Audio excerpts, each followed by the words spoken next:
tout le monde, j'espère que vous allez bien. Donc je vous prends pour une autre vidéo face cam. J'avoue je la tourne à la suite de l'autre, c'est pour ça que c'est le même décor et tout, parce que je la tourne à la suite. Mais cette fois-ci c'est pour parler du coup de l'opération. Comme j'en ai parlé dans la FAQ, je m'étais fait du coup opérer par rapport à une augmentation mammaire. C'est une augmentation mammaire qui avait été prise en charge. C'est rien. Tant que c'est pas ni un livreur ni un facteur, ça me va. Parce que j'attendais un colis aussi, faut que je vérifie tout à l'heure. Bref, mais du coup tout ça pour vous dire que du coup je vais vous raconter un petit peu comment ça s'est passé, les démarches, comment ça s'est déroulé, l'opération et l'après-opération, puisque là on est quand même 2 mois après. Ça fait 2 mois dans exactement, si on va être très précis, 6 jours. Dans 6 jours ça fait 2 mois que je me suis fait opérer. Donc du coup, ce qui s'est passé il y a plus d'1 an de ça maintenant, il y a à peu près 1 an, ouais il y a à peu près 1 an en fait. Il y a à peu près 1 an, j'y pensais beaucoup, enfin depuis déjà plusieurs mois, et il y a à peu près 1 an, j'ai pris la décision de prendre rendez-vous pour avoir un rendez-vous pour une augmentation mammaire. Donc j'ai pris rendez-vous, je sais plus c'est quand que j'ai eu mon premier rendez-vous, c'était sur Angers. Et faut savoir que moi je m'étais beaucoup renseignée, ça faisait vraiment très longtemps que j'y pensais, enfin c'était pas un truc comme ça qui m'est venu en tête, c'est quelque chose qui était vraiment très réfléchi depuis très longtemps, depuis même pour tout vous dire avant certaines grossesses, même avant mes grossesses à son tout court, mais aussi voilà, à chaque grossesse j'y repensais, enfin il y a eu pas mal de choses qui ont fait que j'y ai toujours pensé, et du coup je savais que j'avais besoin de me renseigner. Je me suis renseignée à 100% sur internet, donc sur plus ou moins les procédures, plus ou moins comment ça fonctionne, plus ou moins les conditions pour avoir une prise en charge, etc., etc. Pour vous la faire courte, pour une prise en charge, je ne suis pas chirurgien ni médecin, donc il faudra voir avec une personne compétente. Mais en gros, il faut que le dessous de la poitrine et sur la poitrine ait moins de 4 cm d'écart au niveau des mesures. Et c'est en gros similaire à inférieur à un bonnet A. Donc en gros, vous avez rien quoi. Et j'avais rien. Donc quand je m'étais renseignée, je m'étais rendu compte que je remplissais ces critères-là, je m'étais dit, je vais quand même prendre rendez-vous avec quelqu'un, au moins pour avoir le carnet, parce qu'en fait, dans ma tête, je suis trop dans le, avec tout ce qui m'est arrivé, je peux pas avoir de trucs positifs. Donc en fait, je vis pas dans le mode négatif, hein, je suis toujours dans le positif. Mais je m'attends pas forcément à une bonne nouvelle, genre voilà. Je vais pas mal le vivre si c'est une mauvaise nouvelle en fait. Je sais pas comment l'expliquer. C'est pas, voilà. Donc j'ai pris rendez-vous, mais sans m'attendre forcément à ce qu'on me dise oui ou autre. Mais je savais très bien que si on me disait pas oui, je n'aurais pas poursuivi. Puisque c'était, voilà, je savais que normalement je répondais aux conditions, donc voilà. Donc j'ai eu mon rendez-vous à Angers, une dame très très gentille, mais elle qui me dit non, ce sera pas possible parce que vous avez eu des enfants. Et c'est vrai que j'ai pas trop compris le rapport, parce qu'au contraire sur internet ils disent bien que des fois ça peut être dû aux grossesses, donc pas, voilà. Et là j'ai pas trop compris, donc elle me dit que non, c'est pas possible, qu'elle veut pas faire la demande pour une prise en charge, et du coup c'est pas possible.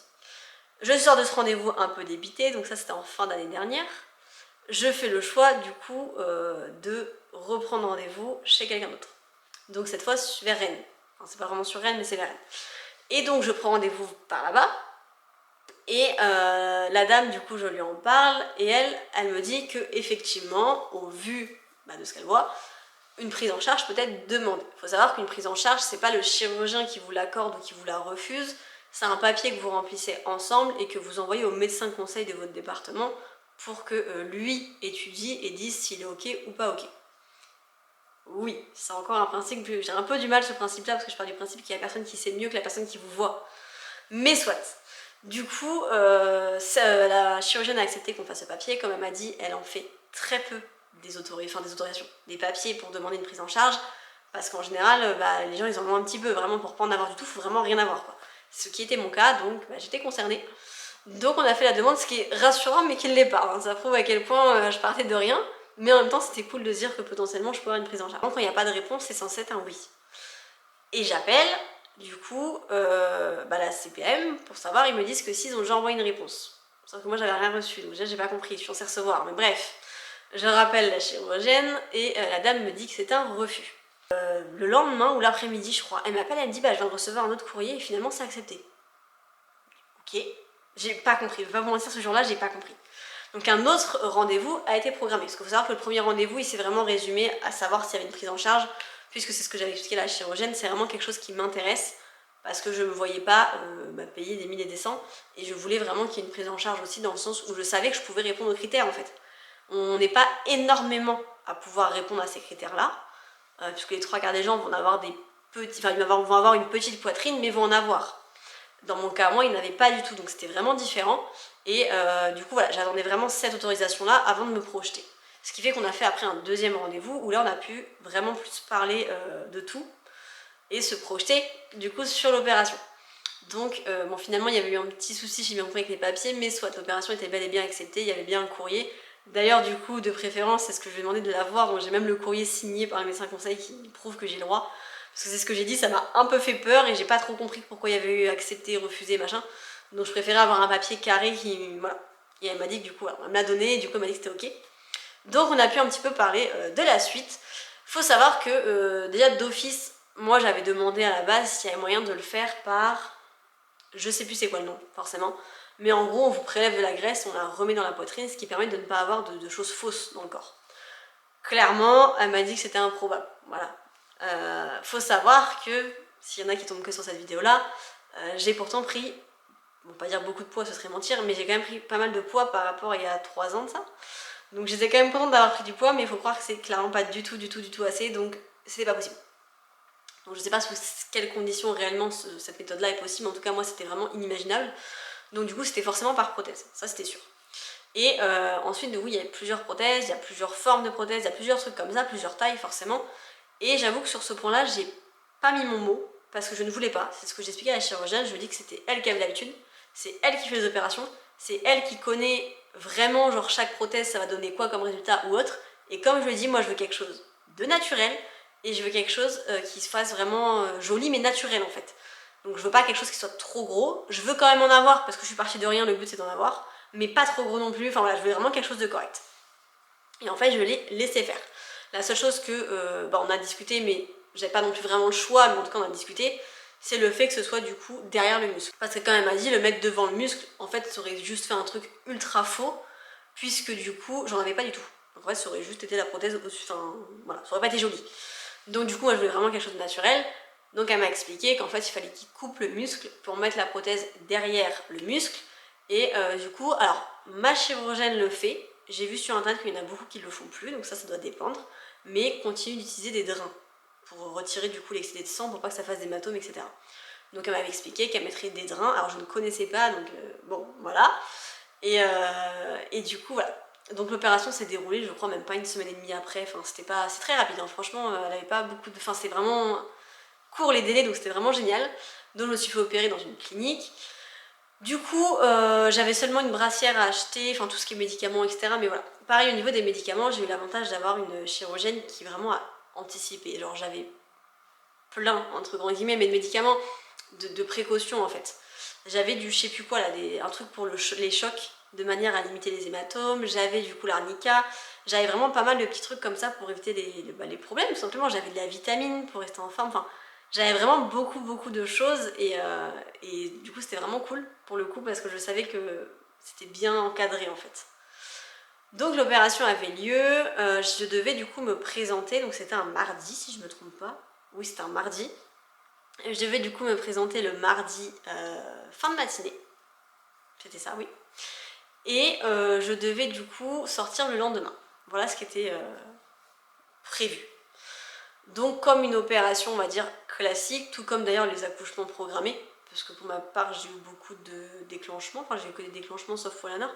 Donc c'est un peu le même principe, vous devez vous laver à la bétadine, etc. Très relou, mais bon, voilà, on le fait, hein. Clairement là j'étais plus que contente d'arriver à ce jour-là, donc c'était plutôt cool. Et du coup, j'arrive là-bas, c'était la clinique vraiment très bien. Pareil, tout le personnel nickel et tout. Et il fallait se mettre en tenue. Et en fait, on avait des sortes de casiers où on laissait nos affaires pendant l'opération. Enfin, c'était plutôt bien fait. Franchement, c'était plutôt bien fait. Et en fait, ce qui se passe, et ça, je m'y attendais pas. Il faut savoir que je déteste me faire endormir. C'est pour ça d'ailleurs que je me fais très rarement endormir. Les dents de sagesse, je les ai fait en local, les 4, parce que je me voyais pas être endormie sous anesthésie générale. Donc j'ai fait une anesthésie locale. J'aurais peut-être pas dû vu comment ça s'est passé, mais en tout cas, voilà, j'ai vraiment une peur bleue de l'anesthésie générale.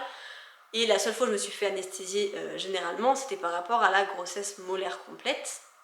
Donc pour ceux qui savent pas, c'est la tumeur clairement dans l'utérus.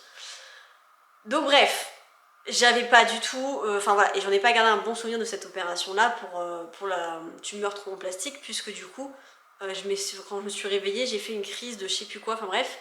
Et moi je me rappelle juste de quand je me suis réveillée, que j'étais en panique, que j'arrivais plus à respirer, enfin c'est trop bizarre, j'avais vraiment une sensation vraiment très étrange. J'ai vu plein de médecins arriver et j'ai pas compris. Ça fait un peu comme dans les films, vous voyez les yeux qui se referment, mais enfin vous voyez plein de médecins arriver, les yeux se referment. C'était clairement ça.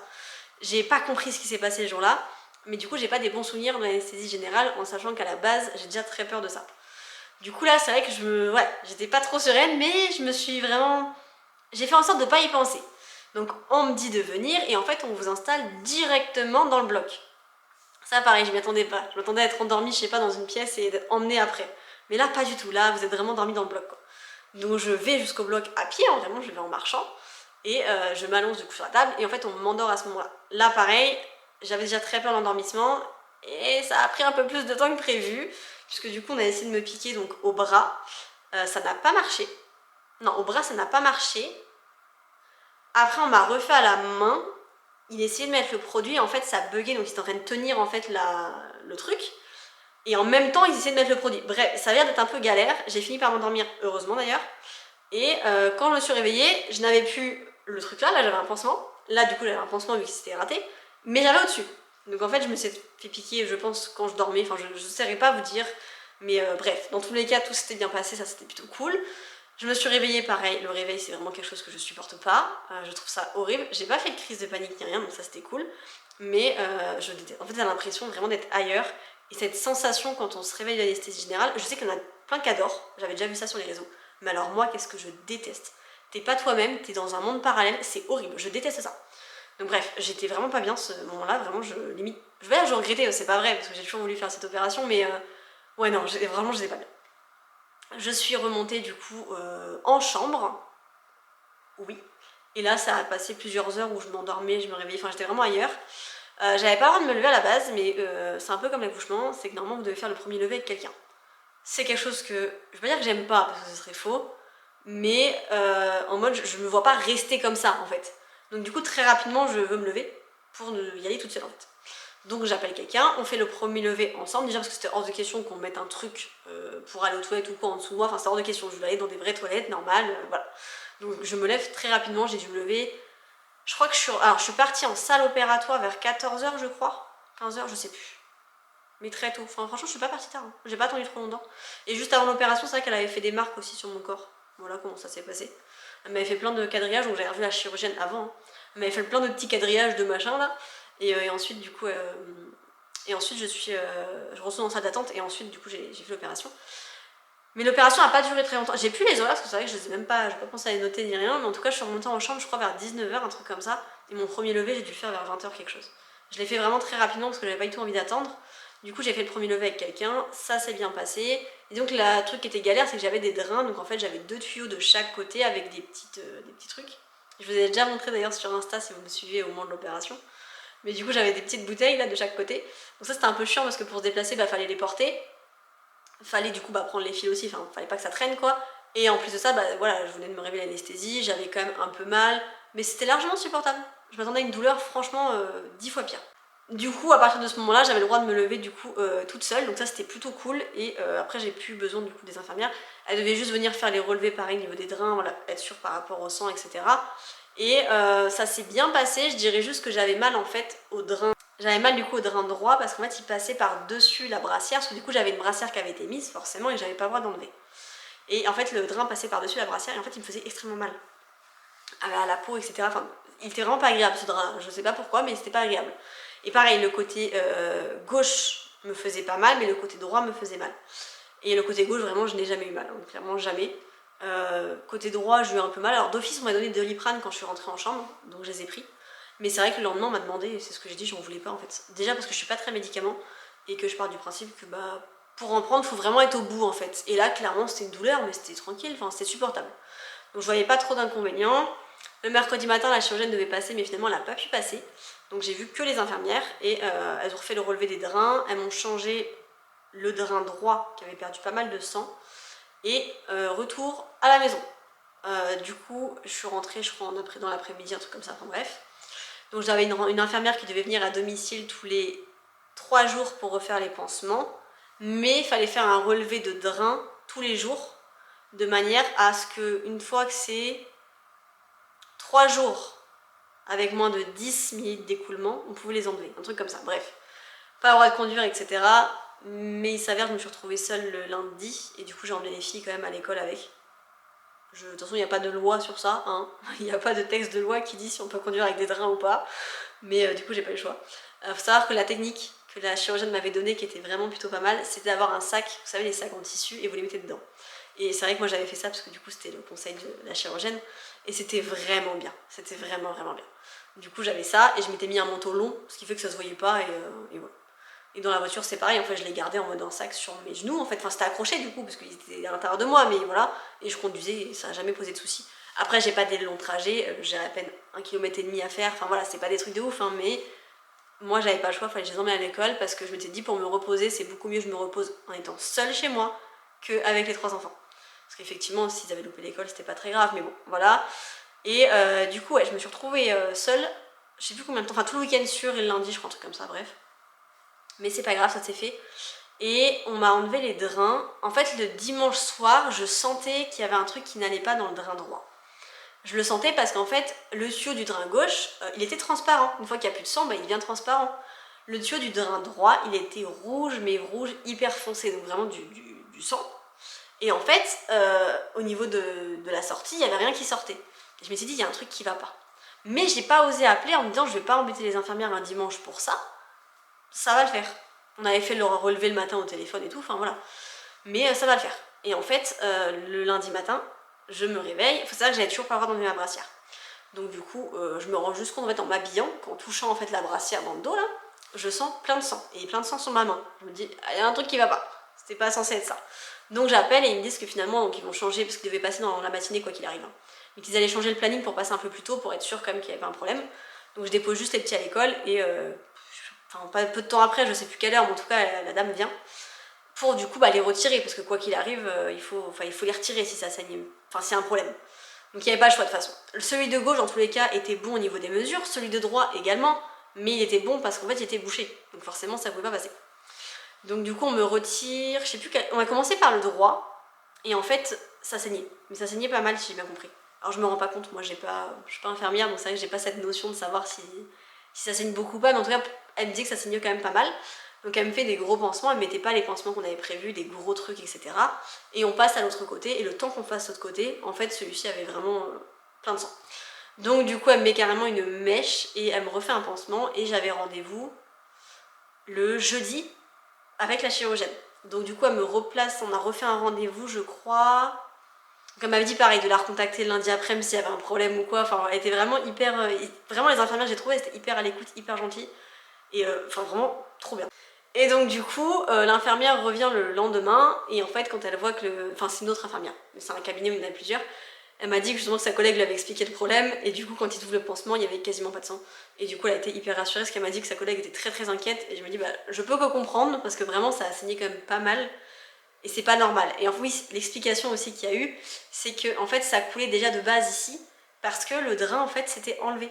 Le fil avait dû être tiré un petit peu quand j'ai bougé, ou j'en sais rien, enfin quand j'ai porté les drains, enfin peu importe, mais j'avais dû enlever le fil du trou, sans me rendre compte, et elle m'a dit en fait c'est une tige qui a plein de petits trous. Moi je connaissais pas, et du coup forcément s'il y en a un qui est enlevé, le sang il sort quoi. Et là c'est ce qui s'était passé. Alors après ça m'a pas du tout fait mal, j'ai eu aucune douleur, ça fait bizarre, parce qu'on sent qu'il y a un truc, mais j'ai pas eu mal. Et moi c'est vraiment sur ça que je voulais revenir surtout et principalement, je vais vous expliquer l'après aussi, hein, mais c'est que ce soit l'opération, l'après-opération, je n'ai pas eu mal. Et c'est vrai qu'il y a tellement des fois de trucs en mode ça fait très mal, etc. Alors après je pense que je réagis dans l'ensemble assez bien à la douleur, puisque même les accouchements j'ai jamais eu mal, enfin j'ai jamais eu mal en fait, à quoi que ce soit. Donc je pense que je réagis assez bien, mais je pense que tout est une question psychologique et de savoir gérer tout simplement, puisque j'ai pas forcément pris de Doliprane non plus, j'ai pas eu la nécessité. Elle m'avait donné des Doliprane et des médicaments très forts aussi, au cas où il y avait des très grosses douleurs, mais j'ai rien pris du tout. J'ai rien pris du tout. Après bien sûr il faut se ménager. Ça veut dire que après cette opération là, j'avais pas le droit de porter, j'avais pas le droit de faire le ménage, j'avais pas le droit de faire à manger, j'avais pas le droit de faire du linge, j'avais rien le droit de faire, mais vraiment rien. Fallait pas que je porte plus d'1 kilo. Donc c'était, voilà, je pouvais rien faire. Et forcément si on respecte, oui. Ça m'est arrivé de devoir des fois porter un truc un peu plus vite, ou de porter même sans m'en rendre compte en fait que j'avais pas le droit. Et là effectivement, vous inquiétez pas que vous êtes rappelé à l'ordre direct, ça fait mal. Mais si on respecte, ça fait pas mal. Le mardi on me rechange mon pansement, et le jeudi du coup j'avais rendez-vous avec la chirurgienne qui se rend compte qu'en fait c'est vraiment hyper bien et que en tout cas j'ai bien réagi à l'opération puisque j'ai pas du tout la peau tendue ni rien, parce que forcément on pouvait avoir la peau tendue. Moi m'avait fait la simulation, alors je sais plus si c'est la chirurgienne qui m'a dit ça ou une fille avec qui j'avais parlé sur les réseaux, je sais plus du tout. On m'avait assimilé, c'est ça, à une montée de lait en fait, vous savez que ça tend énormément et ça peut faire mal. Moi j'ai pas eu cette sensation, enfin ça a tendu oui les premiers jours mais ça s'est vite estompé en fait, c'était pas... Ouais non franchement 2-3 jours tout s'était tendu et après ma peau elle est redevenue plus ou moins normale. Donc c'est vrai qu'au moment du rendez-vous avec la chirurgienne, ma peau était totalement normale, donc ça c'était plutôt cool et c'est vrai que ça s'était vraiment bien remis. La cicatrisation, pareil, était quand même hyper correcte. Il y en a une qui est, je trouve, plus jolie que l'autre, mais les deux sont hyper fines quand même. C'est vraiment un léger trait en dessous et c'est hyper fin. Donc ça se voit pas du tout, donc c'est trop bien. À ce moment-là, j'avais encore forcément, c'était le moment, ça faisait une semaine, hein, donc ça faisait pas un vrai rendu, ça faisait vraiment faux, clairement. Mais on m'a rassurée, parce que c'est ça qui m'inquiétait. Je voulais vraiment pas quelque chose de faux, donc on m'a vraiment rassurée en me disant que ça allait redescendre et que ça allait faire quelque chose de normal après. Donc ça c'était plutôt cool aussi et bon à savoir. Et à partir de là j'étais passée sur le fait que je pouvais... Je sais plus ce que je pouvais faire à ce moment-là.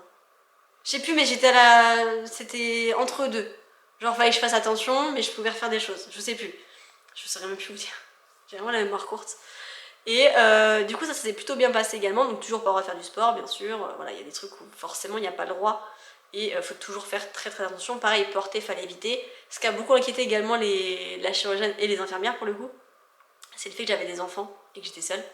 Et du coup, vraiment, c'est ce qu'ils m'ont dit d'éviter au maximum. Fallait pas que je porte. Enfin voilà, fallait éviter aussi tout ce qui est coup. Ils m'ont dit si votre fils vous donne un coup de pied sans faire exprès ou quoi, enfin voilà, ça peut pas être bien. Donc voilà, moi j'ai la chance de pas avoir eu ce problème-là, donc c'est plutôt cool. Après, j'ai des enfants qui sont quand même relativement cool et relativement compréhensibles. Donc c'était plutôt compréhensif plutôt. C'était plutôt cool et non, ça s'est bien passé, il n'y a pas eu de problème ni rien. Non, franchement, tout est revenu. Et à partir de ce moment-là, j'avais le droit du coup d'enlever la brassière et de dormir sans. Par contre, la journée obligatoire, juste le temps de la laver. Voilà. Après, moi, je m'arrangeais pour la laver la nuit. Comme ça, je la mettais à laver en 20 minutes. Je mettais un petit truc, quoi. Je la mettais toute seule en 20 minutes et en fait, je la mettais à sécher. Le lendemain matin, elle était sec et je la remettais. Ça m'évitait de rester trop sans parce qu'effectivement, les premières en tout cas sensations. Alors, moi, je partais de rien aussi. Ce qui ne doit pas être pareil que quelqu'un qui part de quelque chose. Mais quand je me suis levée sans la brassière, les premières sensations ont été très bizarres. Puisque vraiment, on sent quelque chose, quoi. Et du coup, j'ai fini par enlever la brassière la nuit, mais bien après. Pas après le rendez-vous, vraiment bien après. Parce que je me sentais pas à l'aise du tout à l'idée de l'enlever au début. J'étais mieux sans parce que je savais que je pouvais pas me faire mal, en fait, avec. Que quand j'étais sans, j'avais l'impression que je pouvais me faire mal. C'est débile, hein, parce que finalement, la brassière, elle est très fine. Donc en fait, je pense que la douleur aurait été la même avec ou sans, mais psychologiquement, je me sentais beaucoup mieux avec. Ça a duré pareil plusieurs semaines quand même où je l'ai gardé. Et du coup, je l'ai enlevé après pour dormir. Et au bout de... Je crois que c'était un mois après l'opération, un truc comme ça, un mois et demi, un mois, je sais plus. J'avais de nouveau un rendez-vous avec la chirurgienne pour refaire un point. Du coup, en rendez-vous d'après, j'ai eu du coup le feu vert pour reprendre ma vie normalement. Donc j'avais le droit de reprendre le sport, etc. mais avec une brassière. Et sinon je pouvais remettre du coup de nouveaux sous-vêtements, etc. Enfin tout était rentré dans l'ordre. Donc ça c'était plutôt cool. J'avais eu juste de la crème forcément à mettre. Encore maintenant j'en mets, alors pas forcément tout le temps. Mais j'en mets, en fait ça va dépendre de ma peau. Vraiment je m'adapte à ma peau tout simplement. Et là on est du coup 2 mois après. J'ai pas repris le sport. Faut savoir que je faisais pas du sport genre en salle ni rien. Je faisais du sport chez moi. Mais j'en faisais de base tous les soirs. Là j'avoue que j'ai pas osé reprendre. Je sais pas, je me sens pas encore à l'aise à l'idée de reprendre le sport chez moi. Peut-être aussi une bonne excuse, je ne sais pas. Mais c'est vrai qu'avant, voilà, j'en faisais tous les soirs. Là, c'est plus trop le truc. En même temps, je vais reprendre un autre travail, etc. Donc, on verra si vraiment je vais reprendre. De toute façon, je reprendrai pas, je sais pas. Après, c'était vraiment parce que moi, j'en avais envie. Donc, si j'ai pas le temps, j'ai pas le temps. Enfin, c'est vraiment par rapport à mes envies. Donc, c'est pas grave. Dans tous les cas, j'ai toujours la brassière au cas où. Parce que je sais pas trop jusqu'à quand je suis obligée de la prendre pour faire du sport. Mais en même temps, c'est quand même beaucoup plus à l'aise d'être avec une brassière. Donc dans tous les cas, je l'ai encore. Et il y avait eu un autre souci, c'est vrai que je vous ai pas parlé. Enfin c'est pareil, je vous dis en fait je réagis bien. Enfin bien. C'est pas que je réagis bien à la douleur, c'est que je pense que la douleur m'interpelle pas. Oui, je pense que c'est comme ça. Et en fait j'avais une douleur, si vous voulez, quand je me levais comme ça, vous voyez que je sais pas comment on peut dire, enfin même que je levais le bras ou autre, que ma peau elle se tirait. Pas au niveau de la poitrine, mais en dessous, en fait je sentais un creux, une veine qui se creusait, enfin je sais pas trop ce que c'était, et ça faisait vraiment mal, mais quand je levais le bras. Donc instinctivement, je le levais pas tout simplement. Donc en fait c'est des trucs où voilà, c'est des habitudes que j'avais prises, mais par contre j'en avais parlé quand même au rendez-vous. Et elle m'a demandé si j'avais appelé, et c'est vrai que c'est ce que je dis, non en fait, pour moi c'était normal. je me suis pas inquiétée, pour moi la douleur a été totalement normale en fait. Et elle m'a dit mais non en fait si vous avez mal faut appeler. Et bah, moi je m'étais pas inquiétée quoi. Limite ce truc là m'avait fait plus mal que l'opération mais je m'étais pas inquiétée, pour moi c'était pas grave. Et elle m'a expliqué que c'était du coup un canal je sais pas quoi qui avait dû être bloqué, je crois ouais. Ouais je crois un canal qui était bloqué ou je sais plus, enfin bref. Elle m'a dit que ça devait être un truc comme ça qui devait être bloqué, mais en fait au moment où je suis venue au rendez-vous j'avais quand même beaucoup moins mal qu'il y a quelques semaines et la douleur c'est partait en fait. À l'heure actuelle j'ai plus toute douleur donc c'est passé, heureusement. Mais du coup voilà, et à l'instant T où je vous parle je sais que ça a dégonflé, enfin elle m'avait dit que ça avait été gonflé. Moi j'avais pas cette sensation de gonfler dans le sens où honnêtement la taille après l'opération et maintenant il n'y a pas eu une grande différence et c'est ça que je trouve génial. Je pense aussi grâce au drain, du coup, vu qu'il n'y a pas eu de bleu, ça n'a pas fait de gonflement ou autre. Mais c'est ça qui est vraiment. Enfin, je trouve que j'adore, je vous dis, l'opération et la chirurgienne que j'ai eue et les infirmières. C'est parce que l'opération n'a pas eu. Il n'y a pas eu une grande différence au niveau de la taille entre après l'opération et maintenant. La grande différence, ça a été la forme, puisqu'après l'opération, ça faisait très faux. Et que maintenant, ça a repris, on va dire, une courbure totalement normale. Et du coup, ça c'est plutôt cool. Mais effectivement, j'ai pas de déception par rapport à la taille. J'ai eu peur au début, très sincèrement. Juste après l'opération. Ça faisait faux en fait et j'avais l'impression de pas en avoir beaucoup, mais c'est parce que justement ça faisait hyper faux donc ça faisait vraiment je sais pas comment vous expliquer mais ça faisait vraiment bah, c'était faux en fait encore, c'était pas encore installé, la prothèse n'était pas redescendue, ça s'était pas bien formé etc. Enfin voilà. À l'heure actuelle le seul truc qui n'est pas revenu c'est la sensation, c'est à dire qu'il y a une insensibilisation totale de ma poitrine après l'opération donc je sentais plus rien. Et à l'heure actuelle, c'est revenu, mais pas à 100%. Voilà, je sens, mais je sens pas à 100%. Et pour ça, justement, il faut se masser avec la crème, etc. un maximum pour refaire revenir les sensations. Mais elle m'a dit, pas d'inquiétude, ça peut prendre vraiment plusieurs mois. Donc je m'inquiète pas, j'aurai un autre rendez-vous à faire avec elle en fin d'année, en octobre exactement, pour refaire un point. Mais honnêtement, je suis vraiment contente et vraiment satisfaite que ce soit de l'opération, de la prise en charge, de la manière dont ça s'est passé, de tout en fait. Tout vraiment a été super bien fait et super bien pris en charge. Donc je suis vraiment vraiment contente de la personne que j'ai trouvée. Et effectivement, c'est vers elle que je me retournerai quand dans quelques années il faudra réitérer l'opération. D'ailleurs, elle m'a expliqué que dans quelques années, je pourrais bien sûr décider d'augmenter encore. En fait, il n'y a pas de normes et je peux choisir comme j'ai envie en fonction de quand je me ferai opérer. Donc ça c'est pareil, c'est plutôt cool parce que ça permet en fait de faire une augmentation maintenant et potentiellement dans 10 ans si je veux faire un peu plus j'ai le droit aussi. Donc à voir parce que honnêtement ma taille actuelle me convient. Donc je pense pas que je ferai plus. Mais sait-on jamais si dans 10 ans je change d'avis, j'ai le droit. Donc ça c'est plutôt cool, donc voilà par rapport à l'opération, si vous avez des questions j'essaierai d'y répondre directement en commentaire. Et je vous dis du coup à la prochaine dans une nouvelle vidéo.